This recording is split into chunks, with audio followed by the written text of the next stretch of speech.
Hello नमस्कार, मैं हूं शैलेंद्र सिंह और आज इस वीडियो में हम बात करेंगे वर्ल्ड ट्रेड ऑर्गेनाइजेशन के बारे में। अगर हिंदी में कहें तो विश्व व्यापार संगठन के बारे में, जैसे कि इसकी एस्टेब्लिशमेंट कब की गई थी, इसके हेडक्वार्टर्स कहां पर स्थित हैं, और साथ ही साथ जानेंगे इसके हिस्ट्री के बारे में भी, मतलब कि किस तरह गैट को डब्ल्यूटीओ से रिप्लेस किया गया था।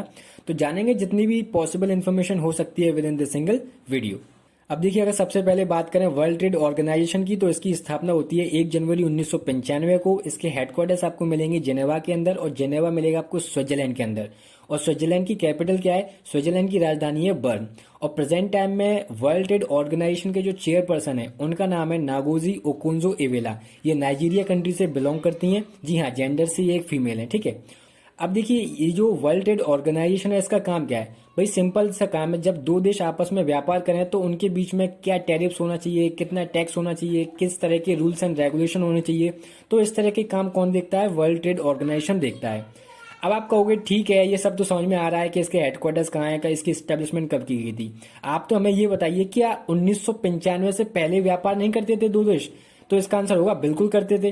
तो देखिए, 1995 से पहले जो काम वर्ल्ड ट्रेड ऑर्गेनाइजेशन अभी कर रहा है प्रेजेंट टाइम में, वही काम 1995 से पहले कौन करता था? एक ट्रीटी हुआ करती थी, एक एग्रीमेंट हुआ करता था जिसका नाम था the general agreement on tariffs and trade. तो अब किस तरह इसको क्या है वर्ल्ड ट्रेड ऑर्गेनाइजेशन से रिप्लेस किया गया, तो ये जानने के लिए आपको जाना होगा लगभग 70 से 74 साल पहले। अब देखिए, अगर बात करें गेट की, तो सबसे पहली बात तो इसकी फुल फॉर्म होती है general agreement on tariffs and trade, ठीक है। तो किस तरह गेट को मतलब स्थापित किया गया और किस तरह गेट को वर्ल्ड ट्रेड ऑर्गेनाइजेशन से रिप्लेस किया गया, ठीक है। तो ये सब कहानी स्टार्ट होती है सेकेंड वर्ल्ड वॉर से। अब देखिए, सेकेंड वर्ल्ड वॉर हम सबको पता है 1939 में शुरू हुआ था और लगभग 1945 में आते आते क्या है, खत्म हो गया था। लेकिन ये सब होते होते उस समय जो विश्व स्तर पर जो आर्थिक व्यवस्था थी वो पूरी तरह से डिस्ट्रॉय हो चुकी थी, मतलब कि बुरी तरह से गड़बड़ा गई थी। तो बस इसी इकोनॉमी को फिर से ट्रैक पर लाने के लिए, फिर से रिकंस्ट्रक्ट करने के लिए क्या है, गेट का आइडिया प्रपोज किया गया था। अब गेट आखिर है क्या, मतलब कि general agreement on tariffs and trade है क्या? तो देखिए, जब कोई दो देश आपस में व्यापार करते हैं तो भाई एक देश दूसरे देश के सामानों पर कितना टैक्स लगाता है। जैसे कोई कोई देश होते हैं जो कहते हैं कि नहीं भाई, हम तो इतना ही टैक्स लेंगे, अगर आपको हमारे मार्केट में बेचना है, अगर हमारे देश में बेचना है तो आपको इतना टैक्स पे करना पड़ेगा। तो बस इसी मनमानी को कम करने के लिए, ठीक है, इस आइडिया को प्रपोज किया गया और इस आइडिया का नाम क्या रखा गया? General agreement on tariffs and trade, ठीक है। अब यहां पर इस आइडिया को प्रपोज किया गया, कई सारे सेशंस हुए, ठीक है, कई सारी मीटिंग्स हुई, और फाइनली 1947 में, मतलब कि 30 अक्टूबर 1947 में 23 देशों ने मिलकर इस एग्रीमेंट पर फाइनली साइन किए। लेकिन ये जो ट्रीटी साइन की गई थी वो प्रोविजनल बेसिस पर साइन की गई थी। अब जिनको प्रोविजनल का मतलब नहीं पता है तो मैं उनको बता दूं, प्रोविजनल से मतलब है कि आने वाले फ्यूचर में हम क्या है, इसमें कई सारे चेंजेस भी कर सकते हैं या फिर इसको हम पूरी तरह से किसी और चीज से रिप्लेस भी कर सकते हैं, ठीक है। इसका मतलब होता है प्रोविजनल बेसिस पर। तो फाइनली 30 अक्टूबर 1947 को गेट की स्थापना होती है, लेकिन इसको लागू कब किया गया था? 1 जनवरी 1948 से इसको लागू किया गया था। अब देखिए, 1 जनवरी 1948 से लेकर 1994 तक लगभग लगभग 8 से 9 मीटिंग्स हुई थी।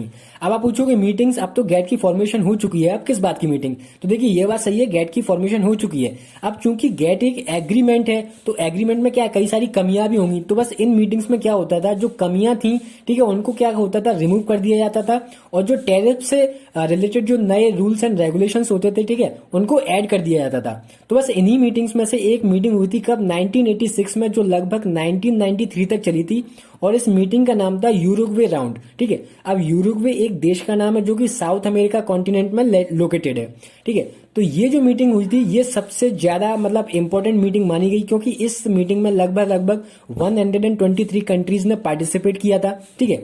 और इस मीटिंग में क्या है, कुछ नए सेक्टर्स में भी क्या है टैरिफ्स को लेकर बात की गई थी, जैसे कि agriculture sector, intellectual property rights, ठीक है, जैसे कि सर्विस सेक्टर। तो यहां पर भी क्या है, टैरिफ्स को लेकर बात की गई थी।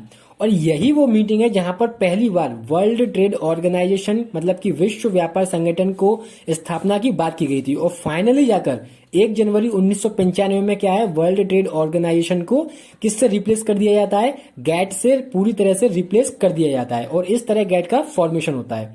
तो यहां पर मैं उम्मीद करता हूं आपको सारी चीजें यहां पर क्रिस्टल क्लियर हो गई होंगी। देखिए, अब बात करते हैं छोटे छोटे पॉइंट्स को लेकर, जैसे कि इसके फंक्शंस क्या होते हैं वर्ल्ड ट्रेड ऑर्गेनाइजेशन के, और इसके कितने मेंबर हैं। चलिए आगे चलते हैं। अब देखिए, अगर बात करें डब्ल्यूटीओ के फंक्शंस की, तो इसमें सबसे इंपॉर्टेंट जो फंक्शन है वो है इंटरनेशनल ट्रेड से रिलेटेड।